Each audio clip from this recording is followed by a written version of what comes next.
Hi, this is Michael Buffer, and welcome to the BoxHard Podcast. Hello, everyone. This is Mikey Garcia. Yo, it's your boy, the odd guy himself, Malik King Scott. Hi, I'm Charlie Edwards. This is Fast Eddie Chambers, and you're listening to the BoxHard Podcast with my main man, Joey Coastman. Hello everybody and welcome to episode 91 of the BoxHard Podcast. I'm your host Joey Coastman. It's the two usual suspects this week. It's me and Ayaz Sumra. Ayaz, how you doing? I'm good, Joey. How are you?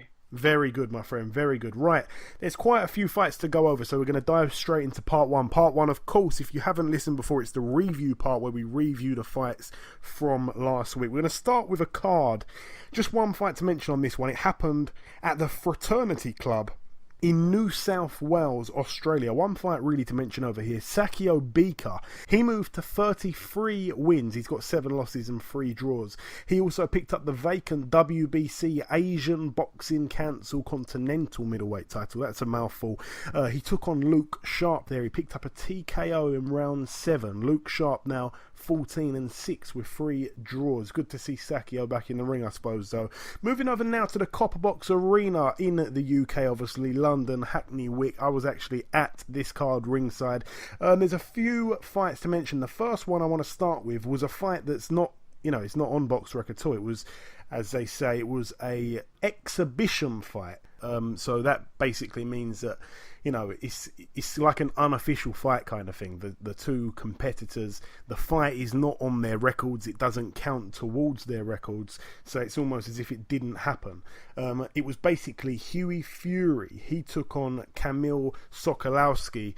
Kamil Sokolowski just recently, become the first man to defeat Big Sexy Sean Turner. So, it was going to be quite interesting. Now, I've never seen an exhibition fight live, and Hughie Fury got in there. The reason why it had to be an exhibition fight rather than a proper fight was the simple reason that the WBO basically said for Hughie to remain mandatory to face Joseph Parker, he couldn't have a proper fight. So it's a bit silly, really. But anyway, he got in there. He played around, to be completely honest, for most of the fight. It was a 6-rounder.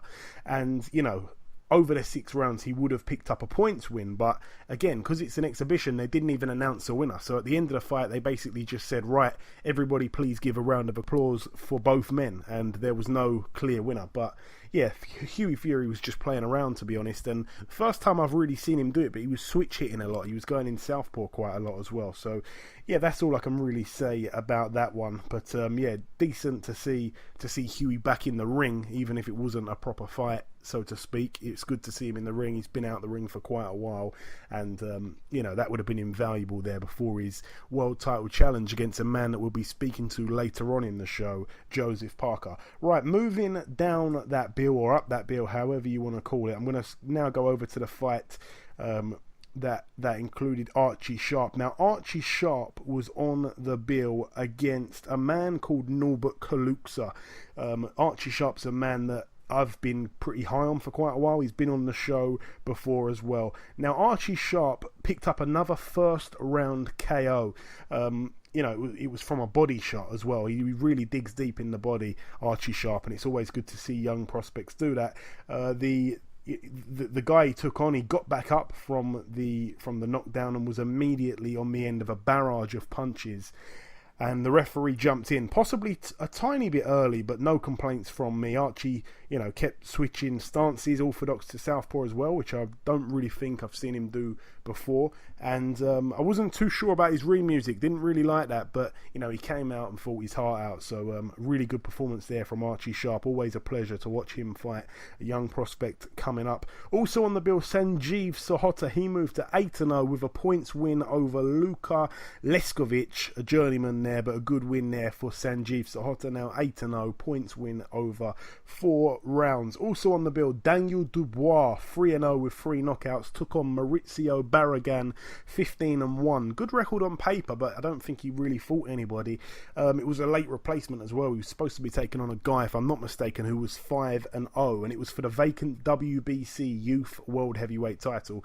Not too sure how much credibility that title actually holds, but what I will say is it was a late replacement. You know, the belt was still on the line, and Daniel Dubois, he went into that second round. He put his man down in the first round with a right hand, and also it was the very first punch of the bout as well, which, you know, that's never a good sign.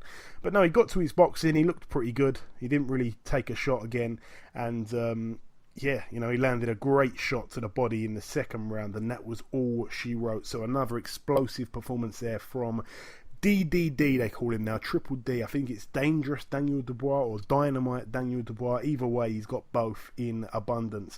Also on the bill, I'm going to move up the bill once again. We're going to now go to the Asinia Byfield fight. He took on Sammy McNess. Asinia Byfield 12-1, Sammy McNess 7-0. It was for the Southern Area Super Welterweight title, so that was Asinia Byfield's belt. Now, Sammy McNess is a guy that, you know, he's an up-and-coming prospect. He was the man who was put in there supposed to win, but it was a step up in class. It really was. And Sammy McNess, who we know is a really good boxer, he was really in, you know, untested waters, if you like, in this fight. And Asinia Byfield was fighting at a really, really high pace. And it was a pace that McNess wasn't used to. So when Byfield set that high pace, it was, you know, it was very hard for McNess to get comfortable with it. It was very much out of his comfort zone. I don't think he's got the quickest hands, and, you know, the movement from Byfield, he just kept frustrating McNess, and basically McNess ran out of steam pretty early, but it was expected because of the high pace that Byfield has set, and Byfield displayed some unbelievable stamina. You know, he just didn't look tired at all. He kept switch hitting, throwing a wide variety of shots to the body, to the head, all sorts of different shots. He hurt McNess several times. I can't remember which round it was, but there was a round that for me is a contender for round of the year. The momentum kept changing every 10 seconds. It was McNess, it was Byfield, it was back to McNess, it was back to Byfield. It was a really good round. I've told people about it. They've watched it back on TV and said it wasn't as good as what I said. So maybe just being there, maybe I got caught up in, you know, in the atmosphere and all that. But no, it was a really good round for me, and you know, it was a really good fight as well. Ultimately, Mark Tibbs threw the towel in, and for me, it could have actually been stopped earlier. Now, it went down as a TKO in round 5 in favour of Asinia Byfield. He's now 13-1. He successfully retains the Southern Area Super Welterweight title. Sammy McNess picks up his first career loss. He's now 7-1. And after the fight, there's no way to mince our words or to beat around the bush about it. There was simply a riot. Some people are trying to blame Byfield. Now, Byfield's a bit of a flashy character. He's exciting. We do like to see those characters in boxing. It can work and it can't work. It depends. It really can go either way. Now, I think he kind of got on the nerves of the West Ham supporters that were there, because there was a lot of football fans there, because obviously, you know, Sammy McNess has kind of marketed himself on being a West Ham fan, so he's got loads of the West Ham supporters and the diehards there to support him. Now, I don't know if it was a gesture that Byfield made in his celebration after he got the win, but it just sent West Ham fans absolutely crazy, and they all come bombing it down the steps, met up with a bunch of, I'm going to probably guess, Byfield fans, and the Byfield fans were completely outnumbered. Beers were flying everywhere. I remember actually Sammy McNess ended up with a bit of beer on his head in the ring. Someone threw a beer in the ring. Beers were flying everywhere. Punches were flying everywhere. People getting knocked out. There was blood. it was pretty wild. There's actually a YouTube video on the internet, and it's a 12-minute video. It kicks off like 3 times in 12 minutes, and there wasn't enough security to contain it.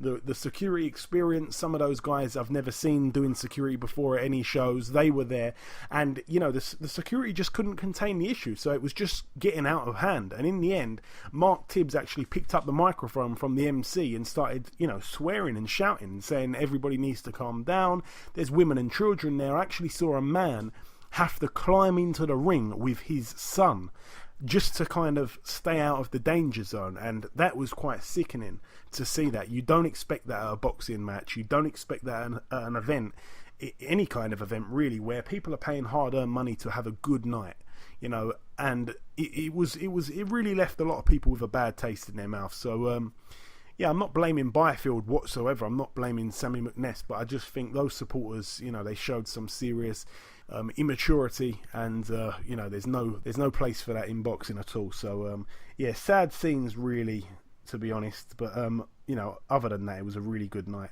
Also, Darryl Williams took on Jermaine Smile. The first time they thought it was a really good fight. It was candidate for Fight of the Year. Darryl Williams 15-0 going into this. Jermaine Smile 14-5 with 2 draws. The English super middleweight title was on the line. Leon McKenzie was sitting next to me for this fight. He was actually keeping his eye on the fight at all times. He had a keen eye on that fight. He definitely fancies himself against the winner. Now, Smile was down from a right in the 3rd round. We all expected a barn burner. For me, it was like the first fight in many ways, where there was a lot of back and forth. But for me, I thought that Williams won it yet again, and I knew he'd win on points. I really thought he'd win that fight on points, probably even clearer than he did last time, and that did seem to be the case. But that's it for that one. Hopefully there's not a third fight. I don't really think it needs it, but a really good fight there and a good win there for Darryl Williams. Now 16-0. We saw him in the corner with Ricky Hatton, who he's only just linked up with. That seemed to work pretty well. Also on the bill, Bradley Skeet took on Dale Evans. Bradley Skeet 26-1. Dale Evans 13-3 with 2 draws. We know that Dale Evans obviously was the man that fought Mike Tao, and then Mike Tao the following day passed away. He went into this fight very emotional, Dale Evans. He wanted to win that British title, not just for himself, but also in the memory of Mike Tao, but it just wasn't to be his night. Bradley Skeet picks up his 3rd defence of the British welterweight title now, so he's won the belt outright. It wasn't a fantastic display from Skeet. Maybe he overlooked Evans a little bit.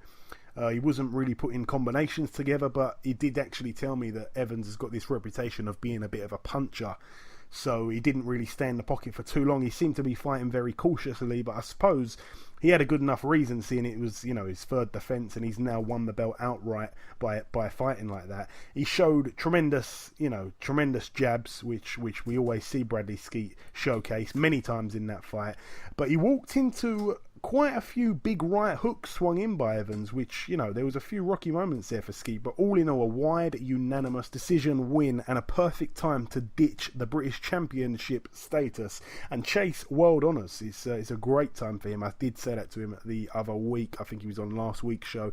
Also on the bill, Gary Corcoran took on Larry Ekendayo. Larry Ekendayo 12-0. Gary Corcoran 16-1. It was for the vacant WBO Intercontinental Welterweight title. Ekendayo and Corcoran, it was a close fight, a few butts from Corcoran, to be honest.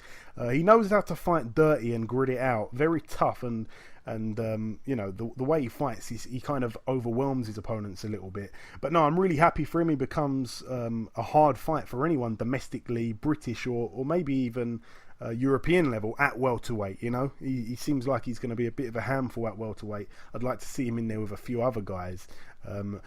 With Bradley Skeet now looking like he's going to give up the British, maybe there's an opportunity there for Gary Corcoran. I'm sure he'd jump at that. There was a little commotion actually after the fight between him and Liam Williams, who was sitting ringside. I was talking to Liam Williams just after that. But it sets up a few good fights there at welterweight for Gary Corcoran. Really good guy, another friend of the show. I felt a little bit bad for Larry Ekendeo. He's a really, really, really good fighter. I saw him fight excellently as well. And it was a good fight. It was a split decision win over 12 rounds there. So one judge saw it completely different to the other two. One judge gave it to Ekendeo, two judges to Gary Corcoran. That's it there. I do just want to say the Darryl Williams fight, I forgot to say it was a majority decision for Darryl Williams. One judge had it a draw. A lot of people weren't very happy with that decision. And now the main event, a man that we're going to be speaking to in just a little moment, I suppose, just after we've got through the review part. A man that we've spoken to a few times on this show as well, Anthony Yarde.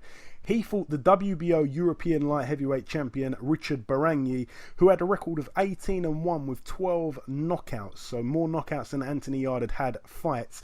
Anthony Yarde, it was really a typical Anthony Yarde performance, really a first round KO. In my honest opinion, I think the guy did really well to get up the first time. He got put down with a seriously big right hand. He went down and I thought, that's it, it's curtains for him. But he got back up, so I give him a bit of credit.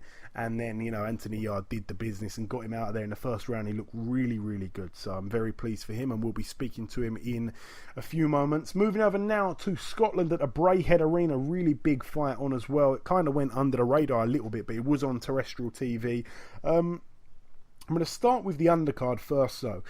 Chantel Cameron 1-0. She took on Bojana Libzuska, who actually had a record of 5-22. We're going to let her off, obviously, because it's just her second pro fight. Now, Chantel Cameron got in there against this lady who, she's not a journeyman, she's a journeywoman, I suppose. 5-22. But she'd never been stopped in the 22 losses. Well, that all changed. Chantel Cameron picked up a TKO in round 4. It was scheduled for 6. And that's a fantastic win there for Chantel Cameron. Really, really good. Very, very pleased for her. She's certainly made a statement there. Also on the undercard, Stephen Simmons. He was in a 6-rounder against Lucas Rusewicz. Funny enough, he didn't make the weight, so it was actually a heavyweight. There wasn't a belt on the line, obviously, or anything like that. So that's why it was at heavyweight. It's not like he's just been binge eating. So Stephen Simmons, a guy that I quite like. He took on Lucas Rusewicz, 22-30. Stephen Simmons, 16-2. Rusewicz was actually DQ'd in the final round. It was a 6-rounder, and he was DQ'd in the final round. Rusewicz, who had already had 2 points deducted for persistent fouling, was actually disqualified for hitting on the break in the 6th and final round. So a bit silly from him. Another win there for Stephen Simmons. He's now 17-2. I'd like to see him in some of those juicy domestic clashes as well. And now, top of the bill, Josh Taylor, 9-0, took on O'Hara Davies, 15-0. It was for the Commonwealth Super Lightweight title and the WBC Silver Super Lightweight title. So both men put in a belt on the line. Now, Davies was down to a shot in the 3rd round. I think it was a jab, actually, which was quite shocking. So he got jabbed and he took a knee in the 3rd round, and it was literally with about 5 seconds left in the round. So that was a huge round there for Josh Taylor, a 10-8 round.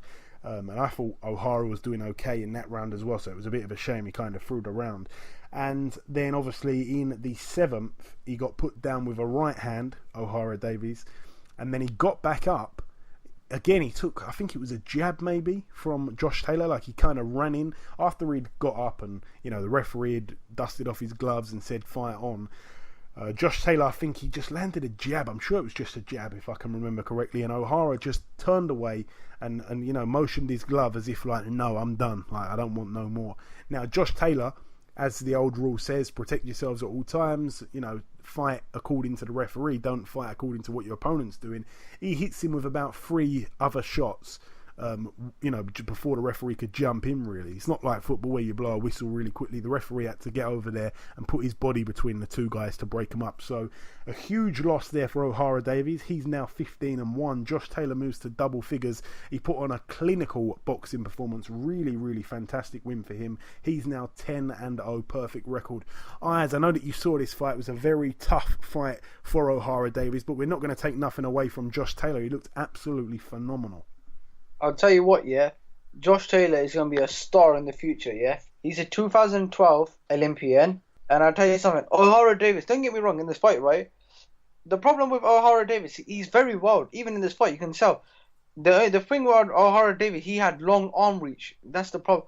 Even Josh Taylor said after the fight, he goes, "Yes, his arm reach is very, very long." But the way Josh Taylor beat him was unbelievable. Now, obviously, what weight was this? Lightweight, wasn't it? Light welterweight, sorry. Yeah, this is like 140. Yeah. Yes, this was a light welterweight. I'll tell you something, yeah.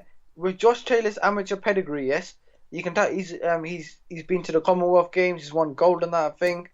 He's an Olympian.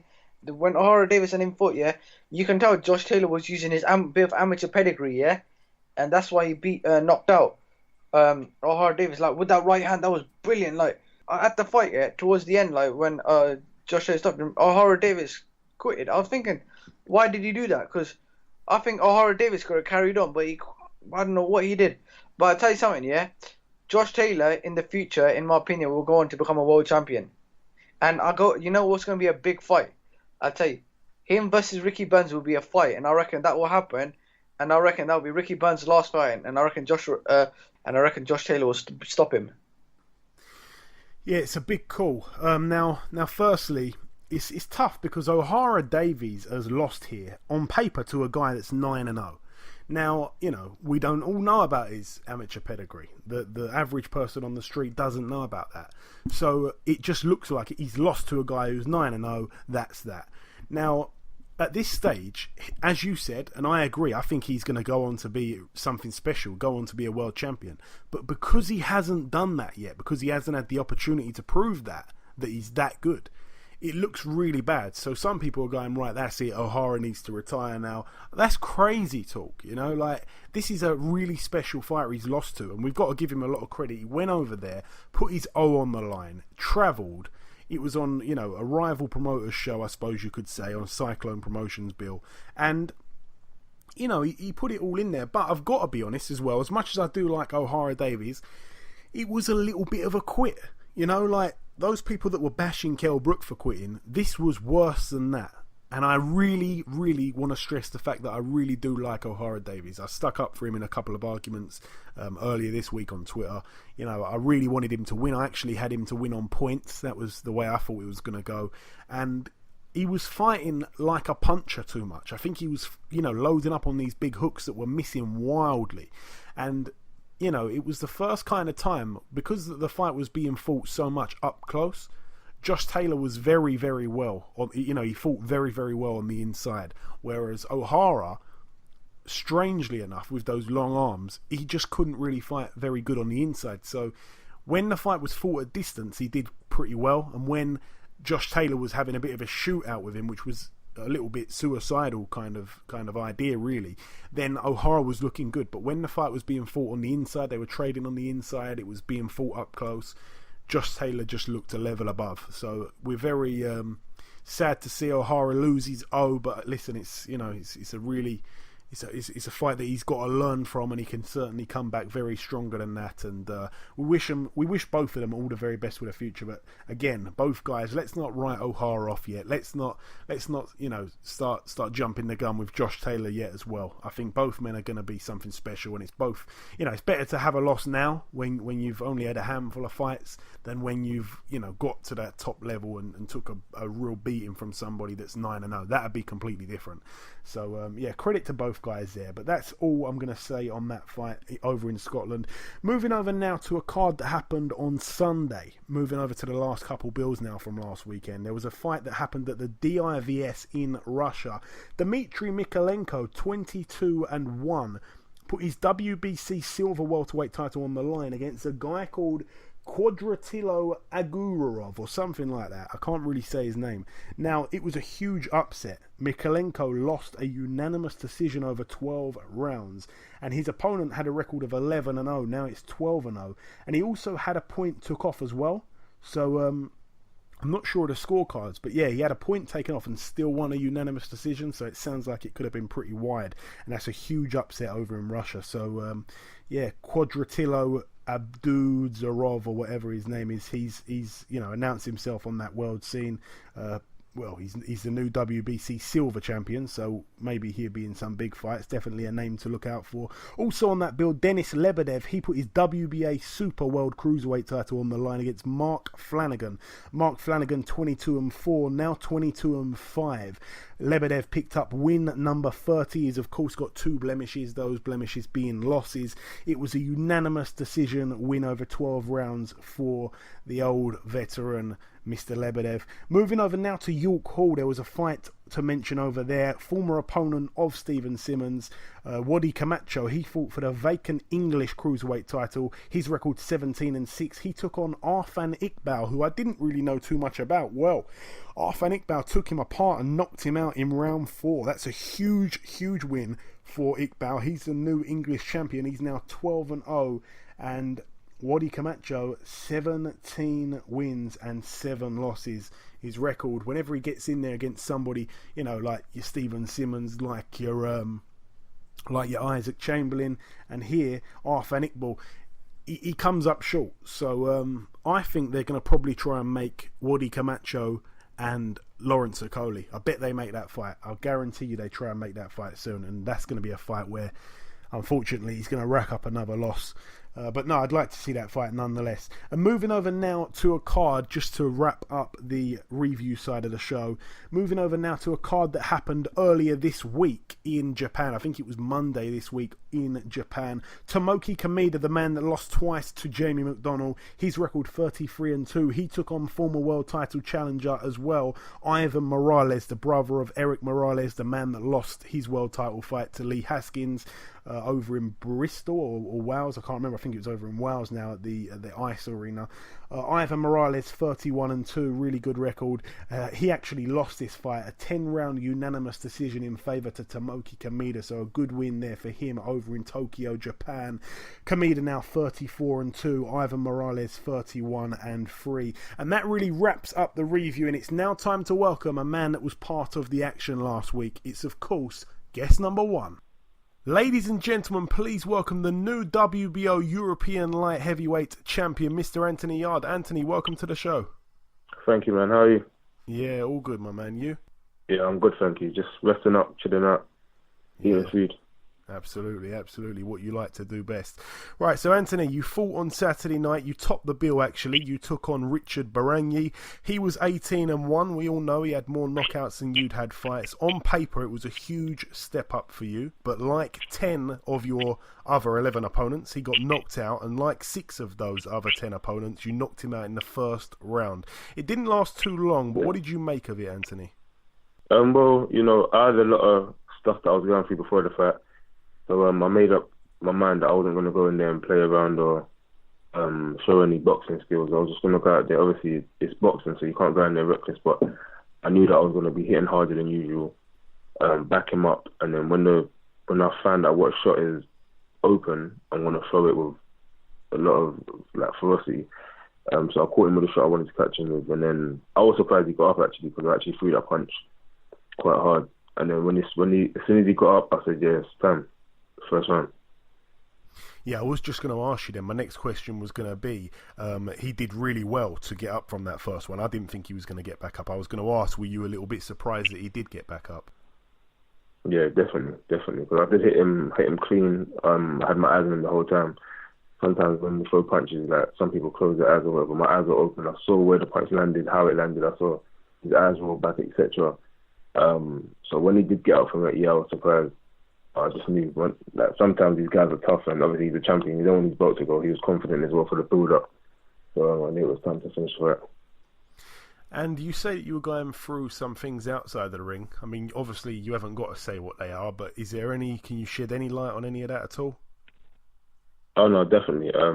Some people that don't know about this will say, oh, that's nothing. But some people that do know about it, I've got an abscess toothache. My tooth was infected just literally 2 days before the fight. Some people noticed that at the press conference my face was a bit swollen, and I couldn't really talk properly. Obviously I wasn't really, fond on taking painkillers, and I couldn't take antibiotics before the fight. So I had to just ride out the pain, literally keep using mouthwash, washing out my mouth with salt water, etc. That consistently just go through the pain. And then after the fight, literally, I took painkillers straight away. Started antibiotics literally straight after I'd done my drug test, straight after the fight. And yeah, it was painful when I had an old after's come back on a cavity tooth, a problem that I had before. But again, I didn't want to take out the tooth before the fight because it was quite close to the fight. So the antibiotics before cleared the infection, but the infection came back just a long time.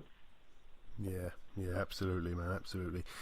So you're next fighting in September, if I'm not mistaken. Which date is that, Anthony? And that's September 16th. It will be a leg. Billy Joe Saunders will be headlining, I think. It will be a leg for the Canelo and GGG fight. Yeah. So I think the way Box Nation and BT are going to do it is as the first leg for the GGG and Canelo fight. So obviously I think they're going to build up that future fight. So that'll be my next fight. Same arena, couple box arena. I'm looking forward to it. I'm defending the European title. Yeah, absolutely. Now, before your fight, Anthony, and there's no other words really to describe it. There was a riot that went on in the venue, and I saw a story that you apparently ran out of the dressing room in your boxers to make sure your family was all right. Is that true? Yeah, definitely. Literally, I think it's Frank, the guy that wraps my hands, came in the changing room and said, the riot's just broken out there, they're going crazy. So I went like, what? Because I know my mum was out there. My sister and everyone else, to somewhat degree, they can, I don't really worry about them. My friends are there, etc. They're more mobile as well, but my mum's got a bad back. So I ran out there literally straight away, and the security came and said, like, where you going or whatever, there's a riot sign. I said, move out my face. I said, my mum's out there. So then they said, no, don't worry. Like, they went literally straight, made sure my mum was alright. Came back to me and said, yeah, she's with all my friends up there. They're fine. And then my sister came in the changing room and said, yeah, mum's alright or whatever. So I just calmed down a bit. It was crazy scenes. But I had a thought. I was thinking, imagine if it was all women rioting and not men. And you ran out in your boxers. You perhaps could have stopped the whole riot. Okay. Wake up now. Stop dreaming. They'd have probably all ran out. That's what I mean. I'm joking. So Anthony, once again, the Frank Buglioni fight is one that people are talking about. I saw an interview with Frank the other day. He was mentioning that fight, and obviously we know that when I say Frank, I mean Frank Warren. Frank Warren's been talking about that fight recently. Frank Buglioni held the same belt that you've got. He held it twice down at super middleweight. He's obviously British champion right now at light heavyweight also. Unless I'm mistaken, didn't somebody offer the fight to someone? Didn't one of you offer it to the other one recently? Well, Frank Warren, I think it was my 7th fight. They offered Frank Buglioni the fight. They turned it down from what I know. But again, I don't really get involved in that. When the fight's sorted out or it's been agreed, then I'll get excited about it. Other than that, sometimes people call out people's names or they say stuff that they don't really want for publicity or to get people talking. But sometimes it never happens because really and truly they don't want that fight. But again, I'm Anthony Yarde, I'm here. I ain't scared of no one in the division. If that fight does happen, we'll make it exciting. Everyone knows what I bring to the table. And yeah, if that fight happens, then I'll speak on it. But until then, we've offered the fight already. They didn't take it, so I have nothing to say on that fight. If it does happen, I'll be excited for the fans, etc. But my next fight is what I'm focusing on. I'm defending the European title, and he had that at super middle. Super middleweight is a complete different weight. You hit different. People say that I don't even look like a light heavyweight, so I'm hitting like a heavyweight. So don't compare any super middleweight accomplishments he had. He's at light heavy now. It's a completely different ballgame. Okay, fair enough. Have you got any idea who you'll be fighting yet, Anthony? Next? I don't know. I do know I'll be defending. When everything does come out, or the news is said, and yeah. Okay. And Anthony, some people criticise you and say that you only know one way of fighting. It's coming forward, and your right hand is literally all you have. Now, I know that's not true. And when you very kindly invited me down to your gym the other week, I got to see you spar mainly just using your left hand, and you displayed some quality with it that you probably haven't needed to show on fight night. Do you think some of these doubters or haters, whatever you want to call them, do you reckon they're in for a big shock? If they think that all I do is come forward, they're in for a massive shake. But I think, again, that's people that just, they don't really know about boxing. Like, because if I was someone that just came forward, I'd be getting hit a lot.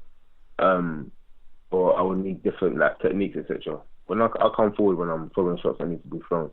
When someone attacks in a certain way, I might step off to the side or slip a shot or whatever. And sometimes when you step back, you're looking for the shot that you need to land. So boxing's about intelligence. It's like a chess game. Boxing, ring IQ.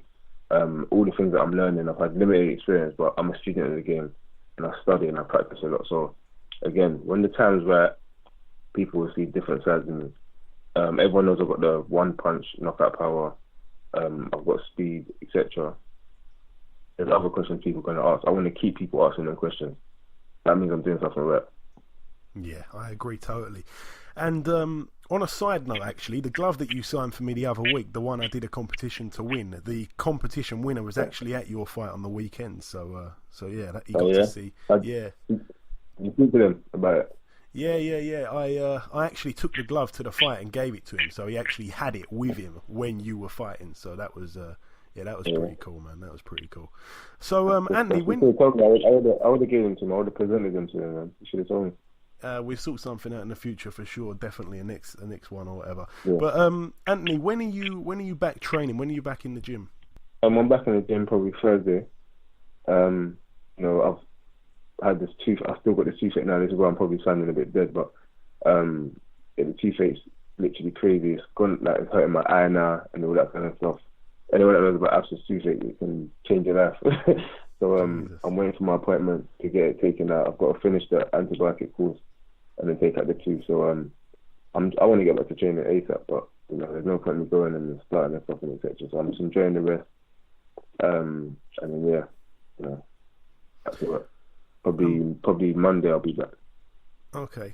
And by the way, if anybody hasn't seen the video of Anthony Yarde hitting the punch bag at Frank Warren's office, please go and find that video. It's already had loads and loads of views, but he breaks the high score, and his trainer Tunde breaks the machine. And I promise you will laugh so hard. If you haven't seen it, you'll laugh so hard. I actually call him Tombstone Tunde now because he buried that machine. You know what I mean? Anthony, I sent you before we obviously went on air. I sent you a Michael Buffer impression. It wasn't that good. That's why I didn't want to say it on air. But have you got any impressions? I know you got the bad tooth at the minute, so I might let you off. But have you got any you can do, or are you not very good at that? For me personally, I think it was quality. Yeah, but are you good at impressions? Michael Buffer said more business. In all honesty, I'm in so much pain, bro. I'm literally struggling to even open my mouth properly to get the words out. So yeah, impression I'll put us to do next time, man. All right, man. We definitely do it next time. Right, last couple of questions. I appreciate you giving me a bit of time. GGG versus Canelo. Who wins that one for you, Anthony? You're going to be fighting on, as you say, the English undercard over here. Yeah, well, I personally believe it will be Canelo. Yes, GGG is a monster. He's very strong. But I feel like, I don't know, I think he's 34 or something like that. Not that age is a factor, but the way he fights, he's very flat-footed. Yes, he does the odd skip back or, uses his shoulder here and there. And yes, the better the opponent, the better he fights. But I think Canelo is younger. He's got a better boxing IQ, in my opinion. And also Canelo is very powerful as well. So the only thing that can let Canelo down is his footwork. I think he has got good footwork, but sometimes he plants his feet and he stands there. So that can be down. But it's such an interesting fight, and there's so much mixed opinions about it. That's why it's going to be such a good fight. But in my opinion, I would just go with Canelo. Yeah. I knew you always mainly favour the boxers. Not that GGG's not a boxer, but I know you like the the science of the sport. You're a big admirer of that. One thing that I actually was almost about to not ask you, but it's just come in my head now. Obviously, a tough result for one of your best friends in boxing, O'Hara Davies, on the weekend. You had a good night, he had a bad night. A lot of people jumping at him saying that he's a quitter and all these things. What did you take of it? Have you seen it at all? Well, I said I wasn't going to watch it, but I met with O'Hara yesterday. He seems like he's okay. He understands boxing. A lot of people don't understand, but boxing is a sport where you take risks, and sometimes the risks don't come off. That's what he did. He took a big risk. The wrist didn't come off, and he had a bad night. Literally, I think personally, I'm not the same as my friend, but I believe he has the attributes, and I believe he can beat Josh Taylor. Going off that performance, absolutely not. It was a bad night for him. But and again, people don't know he had something wrong with his nose as well, even before the fight, and he got hit in his nose, and he was struggling to breathe. But again, there's no excuses in boxing. There's Mexicans that go out there and get their face beat to pieces and stay in the ring. So again, there's no excuses. But I think he's learned from this loss. He needs a bit of time off, and he'll come back stronger. Yeah, we certainly wish him all the very best. And just finally, Anthony, anything you want to say at all before we let you go to any listeners?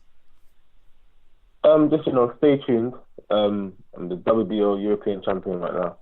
I've worked my double snakes off to get here. I've had a limited experience. I haven't been in the game for long, 6 years in total. That's including amateurs and professionals, and even when I started even training, it's been almost 6.5 years with everything. It's been a short time, and it's going great. It's going to continue to go great, and I just thank all the supporters and everyone that's out there helping us. Absolutely, my friend, absolutely. Okay, listen, Anthony, it's always a pleasure speaking with you, my brother. We'll keep an eye out for what's next for you, and we'll speak again very soon. Thank you, I appreciate that. Anthony Yarde there. Okay, that's guest number 1 done. It's now time for guest number 2. Ladies and gentlemen, please welcome the unbeaten former WBC lightweight world champion, Mr. Omar Figueroa. Omar, welcome back on the show, my friend. Thank you for having me. Hey, it's always my pleasure, Omar. It truly is. So, Omar, we last spoke in August of last year, actually. So it's been 11 months, been quite a while. In that time, you still haven't fought, obviously. I know that you became a father once again in that time, so congratulations for that. Besides that, what else has actually gone on since we last spoke, Omar? Well, thank you for that. Not much. I mean, just getting ready for this fight, enjoying my time off, and enjoying my kids. Yeah, to be completely honest, that's probably the best thing that you could have said, in all honesty. When we last spoke, Omar, you told me that you wanted to fight Terence Crawford. Now, that indicated to me that you'd be fighting at 140 for the foreseeable future. However, this upcoming fight is obviously at 147. Are you in a position at the moment to commit to a definitive answer if 147 is going to be the weight that you're going to be at for the foreseeable future to campaign at properly? No, I'm going to try and go back down to 140. Yeah. I got to first off see if that's even possible.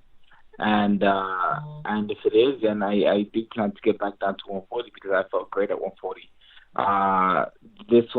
The only reason this one's at 147 is because of all the weight that I had gained in my time off. And, we wanted to take a little break before we went back down even further. Yeah, fair enough. So you're returning to the ring on Saturday after 19 months out against Robert Guerrero, of all people. And Robert Guerrero, in my opinion, Brandon, is a guy that has probably seen better days, but he's a warrior. He likes to get into brutal fights, and with the long layoff that you've had, this is an awfully hard match to return to, in my honest opinion, not to mention at a new weight for you also, and a weight that Guerrero's been at for quite a while. Why did you pick Guerrero? It's a really hard comeback fight. I didn't. My team did, and I trust my team, so I trust that obviously I'm able to get past Guerrero. So, obviously, you just said there that your team picked the fight. In an ideal world, do you think this fight is quite a tough fight to come back to? Do you agree with me on that? Do you agree that you could have probably chose easier guys? Well, I agree that I could have chosen a harder guy as well. So, I mean, I guess it doesn't really matter. Like I said, I trust my team, and if they believe I can beat Guerrero, then I believe I can beat him too.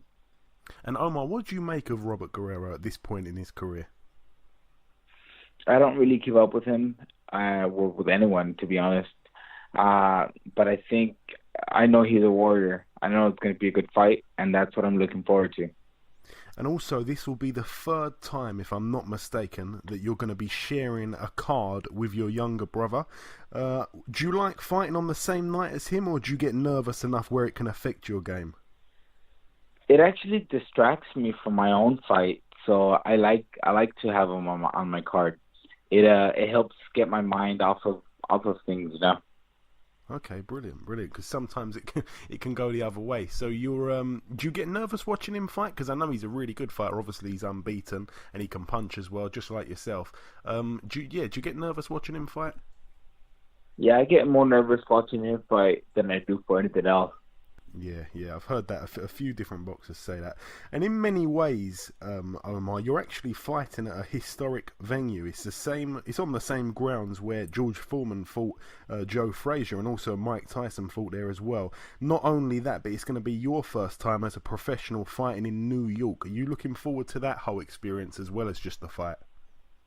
Hell yes, I'm looking forward to it. I can't wait to get to New York, and I know that the weight cut will go a lot easier, a lot smoother once we get to New York, and I get to get out of here, because I've been here in California for about 6 months now, and it's getting harder and harder to stay here because, you know, with the weight cut and the training and everything, it's just getting old, and I need to see something new, I feel, so I can't wait to get out of here. And I want to ask your opinion on a fight or two, Omar. Now, I remember asking you your opinion on a couple of fights before, and you told me, to be honest, Joey, I don't really watch much boxing, but I'm sure you've heard of Triple G and Canelo. We know that they're going to be getting in the ring soon. Have you got any kind of opinion on that one, Omar? I mean, it seems like it's going to be a good fight, but I just hope it plays out that way. You know, we've been in many big fight situations where the fight doesn't go as we foresee, and but I do see GGG breaking them down in the later rounds, maybe the 8th, 10th round, and stopping Canelo. Yeah, a lot of people will probably agree with that. It's definitely going to be a really good fight. Hopefully it lives up to expectations, as you said. And the last fight I want to ask you about, one that I'm sure you probably will know, both guys. The end of this month, 29th of July, Mikey Garcia and Adrian Broner. Really, really, really good fight. I'm really looking forward to that. Any kind of opinion on that one, Omar? I don't see how Broner beats Garcia. Me neither. I don't see how Broner... He keeps saying that he's back on track, that he's behaving, that he's 100%, but we always see that he's always screwing around. So I don't think this is any different. Mikey Garcia seems like a really responsible guy when it comes to training. He takes his craft seriously, and he proved it in the ring. I mean, he's undefeated for a reason, and I think Mikey Garcia is going to end up stopping him in the mid-rounds. Oh, big call. But again, a really good fight, a fight that we're all looking forward to as well. Omar, you may not want to say so at this period in time, but if you get through this fight, and I know that we're not going to look too far ahead, this is, as I said, a really tough fight to come back to, but have you got your eye on anybody? I know you're saying that you want to go back down to 140. Have you got your eye? I suppose you're not too sure if it's gonna, if you can get down there, but have you got your eye on anybody at all aside from this fight Saturday night? No, sir, not at all. Yeah, so just completely focused on the man in front of you Saturday night. Yeah, just completely trying to get past this one first, and that's it. Once we get past this one, then we can look at what's next. And Omar, just before I let you go, I just really want to give you an opportunity just to send a message to anybody who may be listening. Just before I let you go, if you've got any final words at all to get off your chest. Oh, of course. No, as always, I want to thank my fans. Thank the people that have stuck beside me and during this time off, much needed time off. To everyone that has followed my career and shown some love, I appreciate it. And next Saturday, I hope to not let you guys down. And that's it. I mean, just thank you to everyone that's been there. And Omar, I should have asked you this before, but I just want to ask you it now. If I'm not mistaken, did you not meet Mike Tyson and he didn't believe you was a boxer? What was the story behind that? Well, we saw him walking. I don't remember who I was with, and I don't remember who he was with. But we saw him walking, and he was shaking hands with people, and I was like, "Hey, Mike," said hi to him. And then, as I was shaking his hand, somebody said, "Oh, hey, Mike, he's a world champ. I don't know what." And he said, "What? Fuck out of here. He's not a champ." And they're like, "No, yeah." And then I was like, "Yeah, I'm a world champ." He's like, "Fuck no, you're not a champ, dude. He's like, no, you look like a lawyer or something. You're not a champ." And I'm like, I'm a world champion at lightweight. He's like, "No, hell no, you're not a champ." And so I had to go to the extent of showing him videos on YouTube. And then when he finally saw that I was a champ, he's like, "Oh shit, like, oh man, that's good, badass, man, good luck." And he was luck. He congratulated me, and then he was on his way.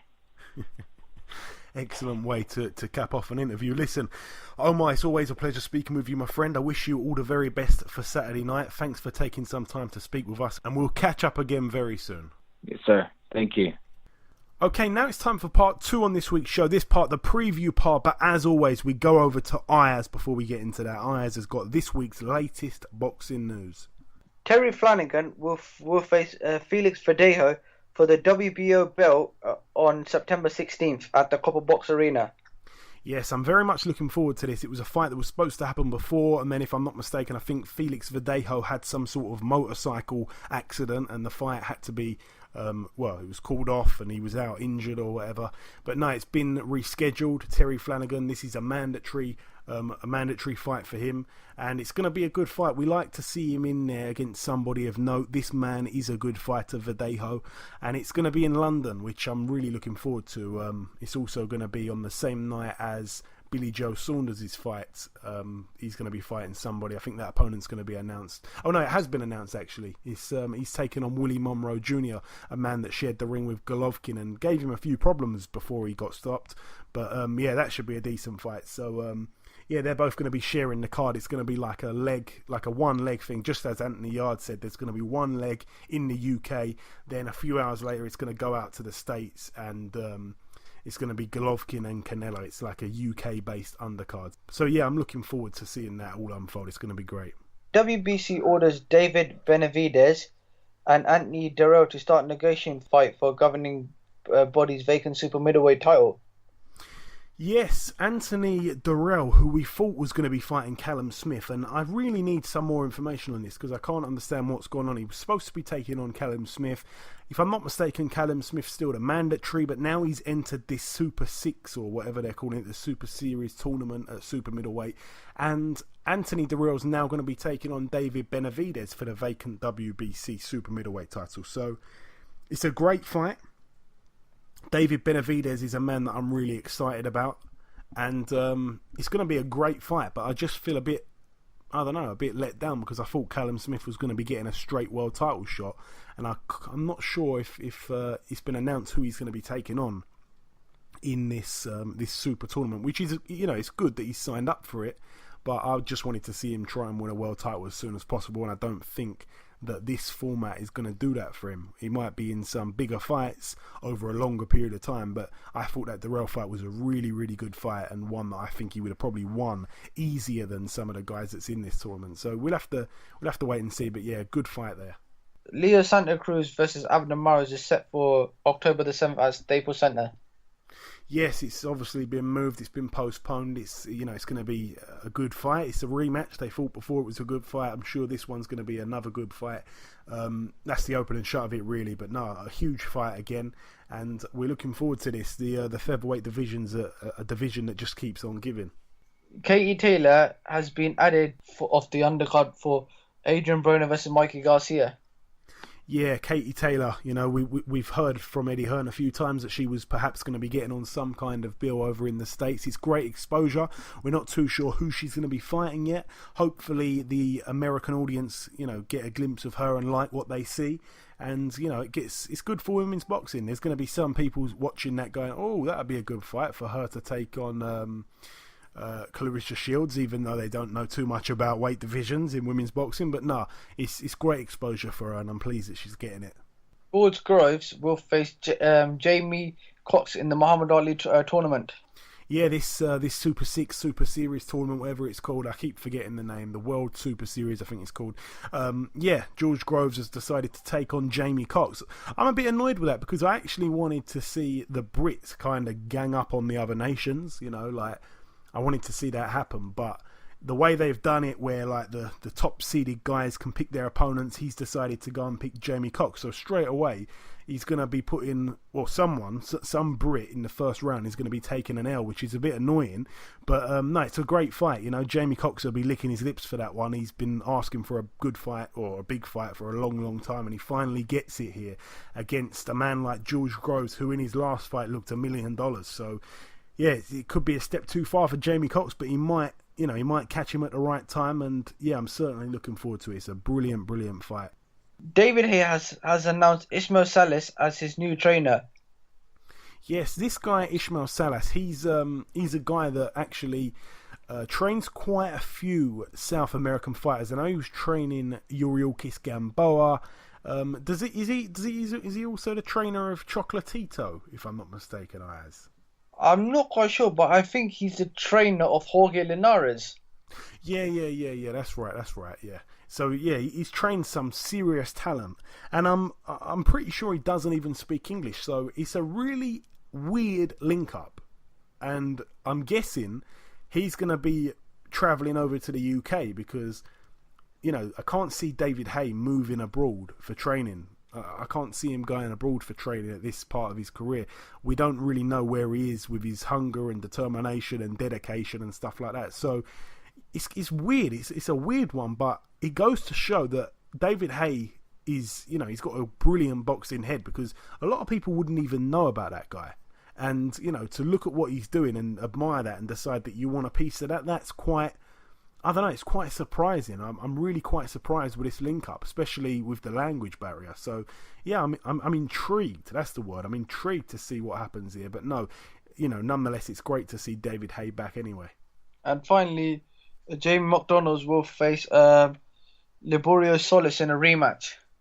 Yeah, the first fight was very close. Some people scored it to Solis, some people gave it to McDonald, some people screamed robbery. It was definitely a close fight. We can all agree on that one. It was that fight over in Monaco.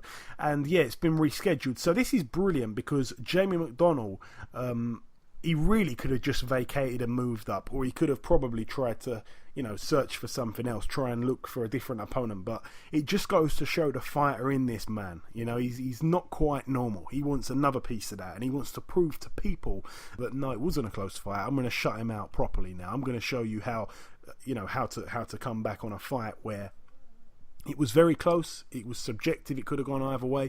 Now I'm going to show you who's a clear winner, who's the clearly better fighter. And, you've got to give him credit for doing that, because it was a tough fight last time, and he's going to have to look a lot better to escape criticism for a second time. They can't afford another really, really close fight where some people are going to scream robbery. So his intentions are obviously to try and close this man out and put on a great boxing display. So yeah, all credit to Jamie McDonald, a man that's overlooked really in terms of British fighters, but an all-round fantastic guy. And we know his heart's in the game. He's a fantastic fighter, just doesn't get a lot of credit, but he's getting it from me. All the very best to Jamie Mack and the boys down at Caldwell Boxing Gym. Is that it for the news this week, Ayaz? Yes, that's it. Okay, fantastic. Right, moving over to the previewing. We're going to try to whiz through this as quick as possible now. It's been quite a long show already, longer than usual. Now, we're going to start with the Palacio de los Deportes in Benidorm, Valenciana, Spain. One fight to mention over there, Kiko Martinez. He's in the ring again. I think it's the first fight back from the loss to Josh Warrington, where he looked pretty good, actually. He's in an 8-rounder against Franklin Varela, who actually has a record of 22-33. Kiko Martinez, 36-8 with one draw. Again, he likes to go back to Spain and have all these weird... fights against journeymen and just wait for another big fight. It's annoying to see, to be honest. He's starting to have a bit of a padded record, where when he first took on Frampton the first time round, he didn't really have that. So Yeah, it's a shame, but that's what he does. That's it for Spain. Moving over now to the Belasco Theatre, Los Angeles, California. One fight to mention on this bill, a young prospect, Joshua Franco. We've talked about him on this show many times. We're high on him. He's in a 6-rounder at bantamweight against Antonio Rodriguez, who has a record of 11-16 with 1 draw. Joshua Franco 11-0 as well. Also on that bill, Edgar Valerio 10-0. He takes on Guerrero Ochoa. 18-11. Really good fight there. That's an 8-rounder at featherweight. All the very best to Valerio and Franco. Moving over now to the EWS arena in Germany. One fight to mention on this bill. Firat Arslan, 39-8 with 2 draws. He's in a 12-rounder at cruiserweight for the vacant WBO European cruiserweight title. He takes on Goran Delic, who's got a really good looking record on paper, 31-1, but it's extremely padded. But we know that Firat Arslan, his better years are certainly behind him now. He's in the search of win number 40. Should be a good fight, hopefully. Moving over now to Wembley Arena, the biggest bill of the weekend, I suppose, in terms of, well, I suppose the Americans probably wouldn't agree, some of our American listeners, but over here, this is the biggest bill of the weekend. We're going to start with the undercard. Martin J. Ward, 17-0 with 2 draws, takes on Anthony Kakachi, 15-0. Both men undefeated here. It's for the vacant Commonwealth Super Featherweight title, and also Martin J. Ward puts his British Super Featherweight title on the line as well. Martin J. Ward's been on the show before. We're going to wish him all the very best of luck, but it's a really, really good fight, this one, actually. Do not overlook Kakachi at all. He's a good fighter. Also on the bill, another really good fight. Kid Galahad, 22-0. He was supposed to take on Dennis Seelan. He's now taking on Jose Cayetano, the man that fought Scott Quigg recently. His record, 21-5. This one's for the vacant IBF Intercontinental Featherweight title. Really and truly, it's a measuring stick type of fight. Kid Galahad's going to probably try to get a better result than Scott Quigg did, but I don't think Kid Galahad's a really big puncher, so this stylistically might be a little bit boring. But I'm going to be watching it with a keen eye. We obviously like Kid Galahad. He's been on the show a few times, and we wish him all the best here. But I actually liked the fight with Dennis Seelan a little bit better. Dennis Seelan, the man that fought Isaac Lowe recently. I did like that fight a little bit better. Hopefully Isaac Lowe gets a rematch now that he's pulled out of this one. Also on the bill, Robbie Davies Jr. We had him on a few weeks ago. He takes on Michael Sirawotka, 18-1. This one's for the WBA Continental Super Lightweight title. Robbie Davies Jr. obviously being the champion. Now, Robbie Davies Jr., if you haven't listened to the interview, someone actually said, it was crazy how much knowledge he had. He literally knows everything about every boxer in every division. So he knew a hell of a lot about this guy, Sirawotka, and we had a really good time having him on the show. It was really good. It was we found out a lot, and it was just brilliant to have him on. So we wish him all the very best of luck. It's a 12-rounder there at 140, and he's a man that's in the picture with O'Hara Davies as well. I know that O'Hara will be looking for a big fight, and perhaps after this, that can be a fight that can be sorted out. I know that Robbie Davies Jr.'s manager, Neil Marsh, he was actually saying that O'Hara, he's not worth their time anymore, kind of thing, the way he was talking earlier this week on Twitter. So yeah, a good fight. We wish Robbie all the very best of luck in that one. And last week's guest, Lee Selby, 24-1. He's on this bill against Jonathan Victor Barros, 41-4 with 1 draw. It's a mandatory fight. Lee Selby was supposed to fight him in the States. He didn't pass the medical there, Barros, but he's back, and it's obviously happening in the Wembley Arena. Lee Selby, a class fighter. He's obviously defending his IBF World Featherweight title here. It's a 12-rounder, as it should be for a world title fight, as it has to be.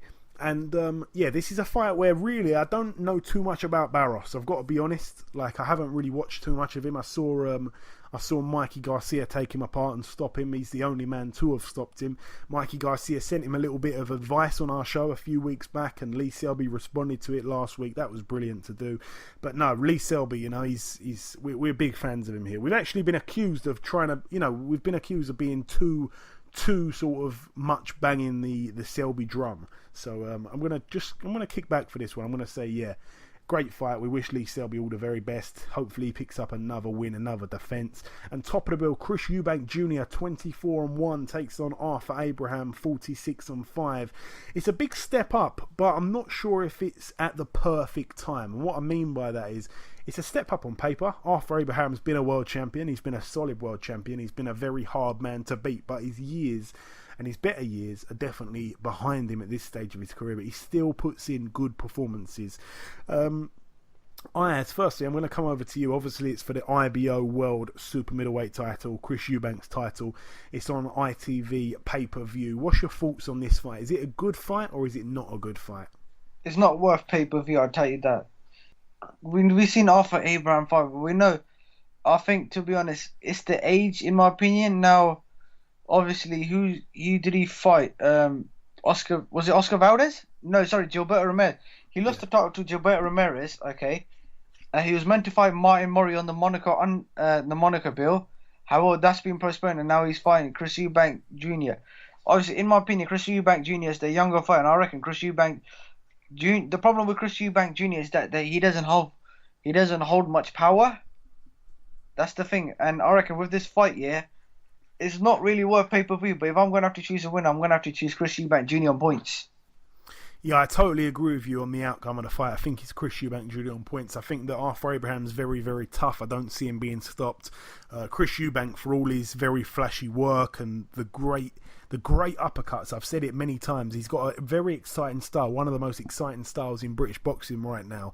He's very, very fast. He throws uppercuts very viciously. He's got some of the best uppercuts in world boxing. I don't mind going on record and saying that.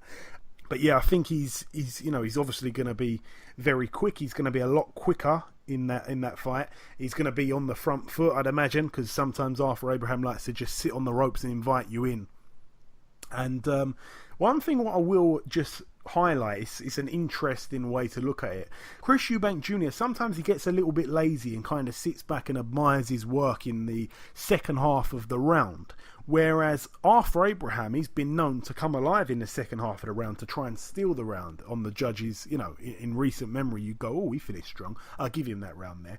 He likes to do that. So that's an interesting element of it, but I don't think that they're going to allow that to happen to the point where Arthur Abraham's going to have a chance of winning on the scorecards. So, Chris Eubank Jr. should get the job done. It's going to be it's a good step up. It's his hardest fight on paper, really, to date. It's going to be better than the Quinlan. He's definitely got better credentials than Reynald Quinlan did. So it's the best fight he's been in, but he could be catching Arthur Abraham at the perfect time. We do want to see a bit of a higher step up, a little bit of a steeper incline in terms of fights, but no, it's a good fight. I'm not really complaining with it. I don't think it's pay-per-view worthy, especially the price of the pay-per-view this time round.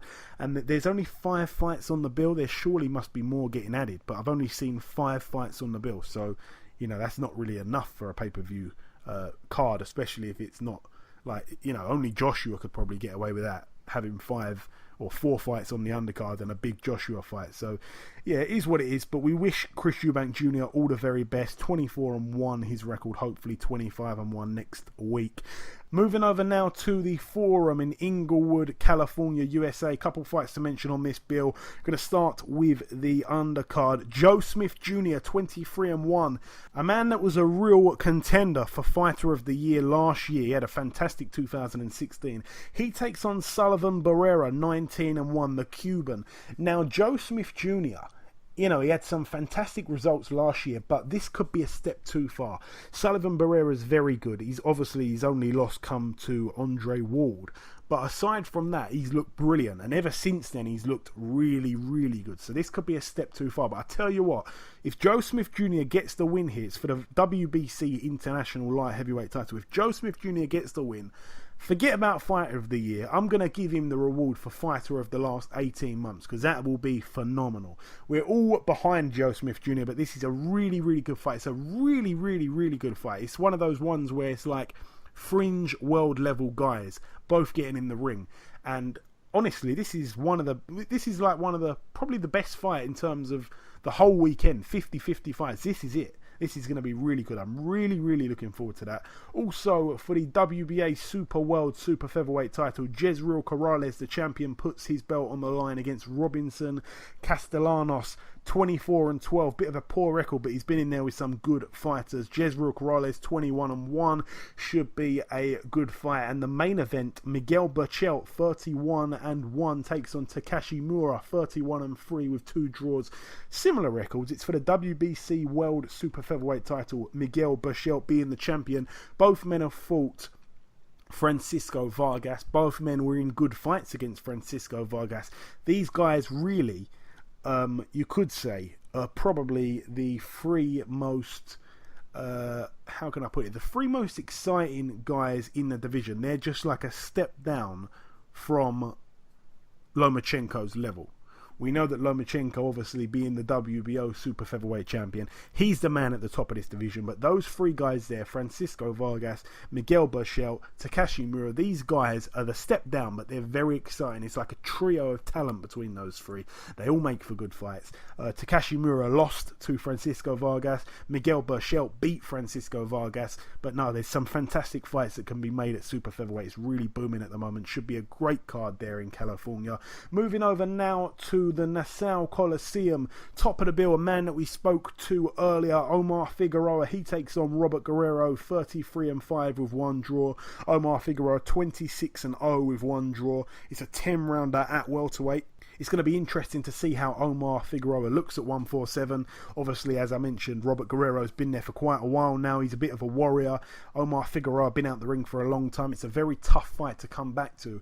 I just hope that Omar Figueroa is not going to be overlooking him, because this could be, this could be a real war, and a war that he's not ready for. So again, a really, really good fight, one that I'm going to be watching with a keen eye. Also on that bill, Marcus Brown, 19-0. He looks to move to 20-0. He's in a 10-rounder at light heavyweight against Shawnee Monaghan, a man that was in the talks for some sort of fight against Adonis Stevenson a while back, until that fight ended up falling through. So that should be a decent fight. Marcus Brown, obviously an Olympian, a good fighter on the up. He's been making a lot of noise. He's been calling out Bellew, actually, even though he's at light heavyweight for this one. But an exciting fighter. And Sean Monaghan with the big long record, 28-0. He puts it all on the line here. Both men undefeated. There's a few undefeated versus undefeated fights this weekend, and this is one to really look forward to.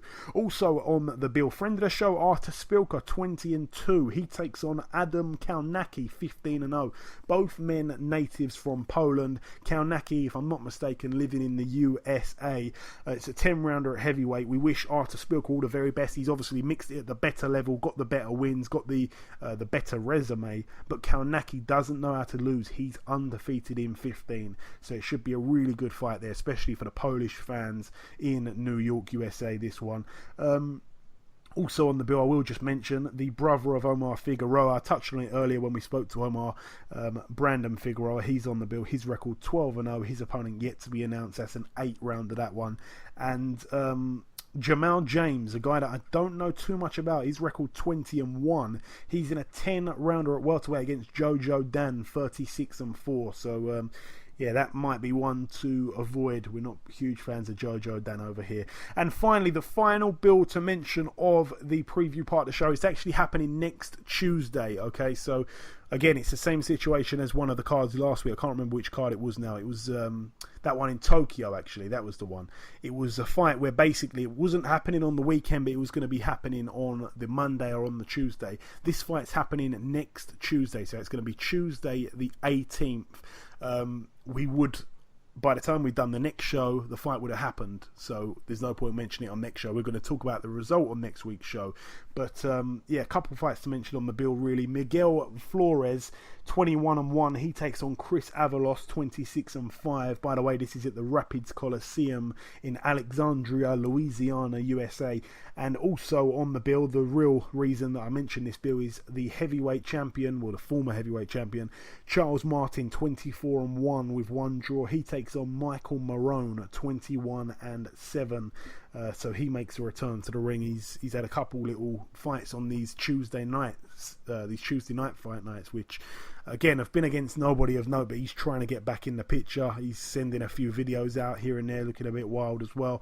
And also Edwin Rodriguez, 28-2. He takes on Giovanni Javier Gomez, 17-14. An honourable mention there to Edwin Rodriguez, a man that has underachieved a little bit, I suppose. 28-2. He's in an 8-rounder at cruiserweight as well, so should be a good night of fights, even next Tuesday, especially this weekend coming, but even next Tuesday as well. Okay, that's it for the preview, and we've done the news, we've done the reviews, we spoke to both guests earlier. It's now time for the third and final guest. Ladies and gentlemen, please welcome the current WBO heavyweight world champion, Mr. Joseph Parker. Joseph, welcome to the show. Hey, thanks for having me on. Hey, it's always a pleasure, Joe. It always is my pleasure. So, Joe, I was actually shocked because when I checked, when we last spoke on this show, it was just before you became champion. The last time you were on, I actually ended the interview by saying, hopefully, Joe, next time we speak, I'll be talking to the new WBO heavyweight champion of the world, and here we are. Yeah, here we are again. I mean, yeah, it was a while ago, but since then I was able to achieve being champion of the world, and it's been a great journey so far. Yeah, it certainly has. And Joseph, what are you making of the UK so far? I was obviously with you on Saturday night, and I kept seeing crowds of people stopping you for photos. How well have you been received by the British public? I mean, we've been received very well, and we're pretty. It's great to see the support that we're getting here. I'm enjoying myself so far. You know, checking out different gyms and hotels that we're able to stay in once we're here again for the fight, and loving the weather. It's nice and warm, so just making the most of my time here before I head back to Vegas to start training again for the next fight. And obviously, whilst you were here, you've spent a little bit of time with David Haye. I know that you bumped into him quite randomly. How was all that? You know, what did you guys get up to, if you can talk about that? Yeah, we bumped into him, and then we made plans to catch up. It was just great to sort of see where he trains and what he does for his training, and just showing us different things that I hadn't really seen before. So it's great to have him on side, and he said he'll be there to help us with anything that we need once we're back. So it's big thanks to him for looking after our team while we're here. And Joseph, really quickly, just before we get into what's next for you, the Andy Ruiz Jr. fight for the vacant world title was a really, really good fight. I remember watching that. You've obviously defended the belt just the once so far, and that was against Kojanu. Just a quick note on both of those fights, Joseph. What did you make of those two fights there? With the Ruiz fight, obviously it was a very hard fight. I mean, Ruiz came prepared, and we're both pretty hungry to get that world title. So it was a good competition. Ruiz is probably one of the hardest fighters I've fought in terms of speed, boxing skill, and just he hit pretty hard. With the Kojanu fight, it was a good first defense. It was supposed to be against Fury, but they pulled out because of injury. So it was good just to get in there and keep learning, keep moving around, and just gaining that ring experience. And it was good just to get the win. Obviously, it wasn't the best performance, but I think there's a lot of improvement to be done. And once I'm back, I'll show that I could do a lot better than what I did with that fight. So on to the next one, Joseph. You missed Hughie Fury's exhibition fight on Saturday, but that didn't really matter. You were there to announce the fight between the pair of you, and this is going to be your second world title defence. It's happening in Manchester this time around. It's finally been rescheduled for September the 23rd. Firstly, why is the fight now happening in the UK, Joseph? I was always a little bit sceptical of the fight happening in New Zealand to begin with. Why is it now happening in the UK? Well, I mean, what's the fight it would be held when Fury first pulled out? You know, we were, I think, a good credit to my team for getting in a last-minute opponent, which was a big thanks to them. So I was able to get in the ring, and we're training hard, so it was good to get in there and just keep moving around. Like I said, get more experience. But now it's time for us to move here. I love the home crowd in New Zealand. I love being a fight with everyone back home, and I love the setup we have. But it's time to move here and fight here in the UK. This is where the heavyweights are at the moment, so I think it's time for us to come here and be a part of it, but also hopefully we can put on a great performance and a great display and show everyone what we're made of. And what do you make of Hughie Fury as a fighter, Joseph? Oh, I have a lot of respect for Hughie and the team that he has. You know, his coach Peter Fury is a great coach who took Tyson to the World Championship and helped them beat Wladimir Klitschko, who dominated for a long time. The way that I see Hughie fighting is that he's got a lot of movement. He's got an awkward defensive style, so I'm looking forward to actually testing myself against what he brings to the ring. And you guys met the other day. Obviously, you looked to get on pretty well, to be honest. You and Hughie, you look like good friends in some parts of the night. But since then, he made a comment. I don't know if you saw it. He said he looked into your eyes and saw a scared man. Do you have any reaction to those words there? No, you can't really see a scared man through their eyes, to be honest. When I see every opponent that I get in the ring with, I respect it. I respect anyone that jumps around because boxing is a hard sport, but there's no fear in my eyes. The things that I have, the thing I know that I have in my eyes is determination to go in there and put in a great performance and knock them out. That's what I'm trying to do, and that's what I want to do. But with fear in my eyes, I don't think fear's gone a long time ago. There's no fear whatsoever. Well said, well said. And also, since we last spoke, Joshua took on Klitschko in what was one of the most entertaining heavyweight fights in recent years. What did you make of that one? It was a great heavyweight contest with Klitschko and Joshua. I think Klitschko hasn't been in an exciting fight like that for a long time, and it was great for Joshua to come back after being dropped and beat Klitschko, who's very experienced and who dominated for a very long time. And we're just wrapping this up, Joseph. Last couple of questions now. So you're obviously still in the UK at the moment. When will camp start for this fight here in the UK against Hughie Fury? When will camp start? We're off to Manchester at the moment. We've got a press conference. We fly back to Vegas tomorrow, where we start our 8-week training camp, and then we'll probably be here in the UK 2 weeks before the fight to acclimatise and get used to just the time zone here. So we've got a 10-week solid camp that we're looking forward to, and I think once this is done, we'll be in great shape and looking to dominate. And Joseph, one thing that I wanted to ask you, I know that in your spare time you still play the guitar. Yeah, I still play the guitar, still play the piano, and I think it's important to have these things just to get on those sports where you fully focus on it. But I mean, in your spare time, it's good just to relax and do something else, something different. I think, Joseph, one time they need to strap some prods to the front of your gloves, and you should walk out playing the guitar in a ring walk. Definitely. I think one day I shall do that, but at the meantime, I'll just focus on doing what I have to do, and that's to box smart. Of course, my friend, of course. Right, just before we let you go, Joseph, anything you want to tell our listeners, anything at all? No, I just want to say thanks, everyone, for the great support. Looking forward to the great camp. Looking forward to being back here and putting on a great show. I want everyone to tune in and see a great heavyweight performance by me and Hughie, and it'll be a great night of fun. Absolutely. And thank you for always looking out and thanks for your time. Absolutely, my friend. Listen, Joseph, it's always a pleasure speaking with you. Have a safe flight back home. Best of luck, and we'll speak again very soon. Thanks, Joey. Appreciate it. Okay, now it's time to conclude episode 91 of the BoxHard Podcast. I've been your host, Joey Coastman. Ayaz Summer has been Ayaz Summer. A big thank you to our three guests on this week's podcast. The former lightweight world champion, Omar Figueroa, the current heavyweight world champion, Joseph Parker, and the new WBO European champion, Mr. Anthony Yarde. Once again, the biggest thanks of all goes out to the listeners that we get each and every week. Enjoy your weekends. Thanks for listening, and we'll see you next week.